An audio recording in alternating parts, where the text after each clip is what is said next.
दोस्तों, भूत प्रेत से संबंधित घटनाओं में ज्यादातर घटनाएं रोंगटे खड़ी कर देती हैं। तो कुछ इतनी मार्मिक होती हैं कि दिल भर आता है। लेकिन मेरे जीवन से जुड़ी एक घटना ऐसी भी है जिसे याद करके हंसी आ जाती है। जाने अनजाने में मेरी मम्मी के मामा जी के साथ ये घटना घटी थी। बस थोड़े से आलस की वजह से उनके पीछे ऐसी मुसीबत लगी जिससे उन्हें निजात पाने में सालों लग गए। वो गांव में रहा करते थे। उनका नाम तो अच्छा खासा है, मगर गांव में अक्सर चिढ़ाने के लिए जो नाम रख दिया जाता है वो नाम पूरी जिंदगी के लिए पीछे लग जाता है। इसी संक्षिप्तीकरण और मजाक में उनका नाम बचपन में ही लालजी पड़ गया था। वो इसी नाम से पहचाने जाने लगे। वो जिस गांव में रहते थे वो अमेठी से करीब 45 किलोमीटर दूर पड़ता है। उनका घर गांव में सबसे किनारे पर था और उनके घर से करीब 250 मीटर की दूरी पर रेलवे लाइन थी। और रेलवे लाइन के पार एक बहुत बड़ा बरगद का पेड़ था और चबूतरा बना था। उन्हें लोग पहलवान बाबा के अर्थात पूजा का स्थान के नाम से जानते थे। सबको उन पर बहुत श्रद्धा थी, जिसका परिणाम भी उन्हें अच्छे के रूप मिलता था। आसपास के गांव वाले उनकी पूजा अर्चना करते थे और उनकी कृपा भी खूब देखते थे और आज भी ये सिलसिला वहां जारी है।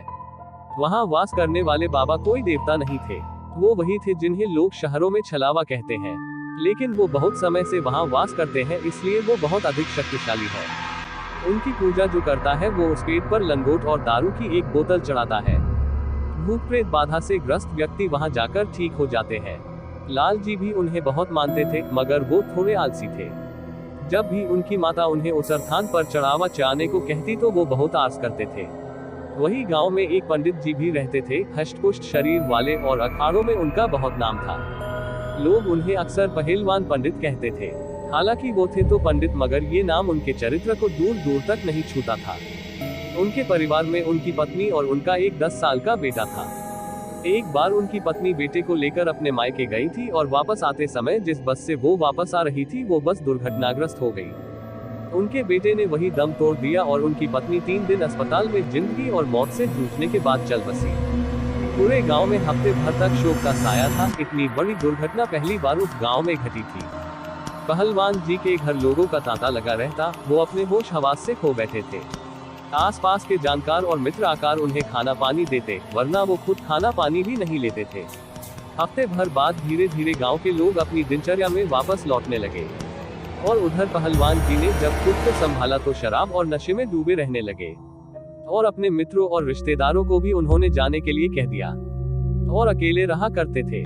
पूरे दिन पूरी रात वो नशे में डूबे रहते थे।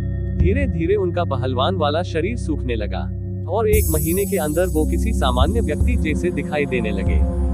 मगर किसी का भी कहा नहीं मानते थे और बस अपनी उसी शराब और परिवार की तस्वीर के साथ घंटों बातें करते थे।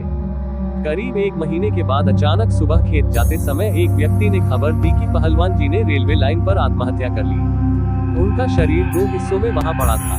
गांव के सारे मर्दों ने उन्हें वहीं से उठाया और ले जाकर उनका अंतिम संस्कार कर दिया और सारे गांव वालों ने थोड़ा बहुत मिलजुल कर उनकी अंतिम क्रिया भी करवा दी।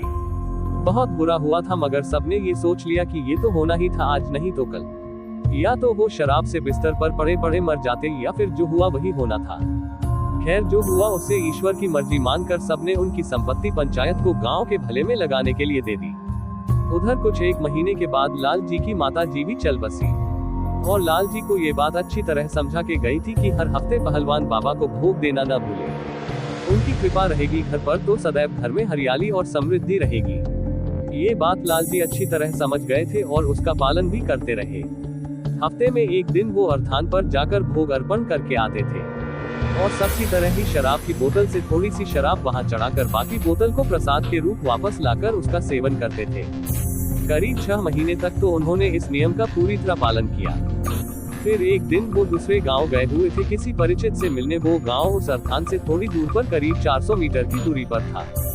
तो उन्होंने देखा कि वो व्यक्ति भी पहलवान बाबा को भोग दे रहा था, मगर वो उनके अर्थान पर नहीं गया, बस लंगोट और एक कटोरी में शराब रखकर पहलवान बाबा के अर्थान को देखते हुए उसने स्थानीय भाषा में कहा, हे पहलवान बाबा, लो अपना भोग स्वीकार करो।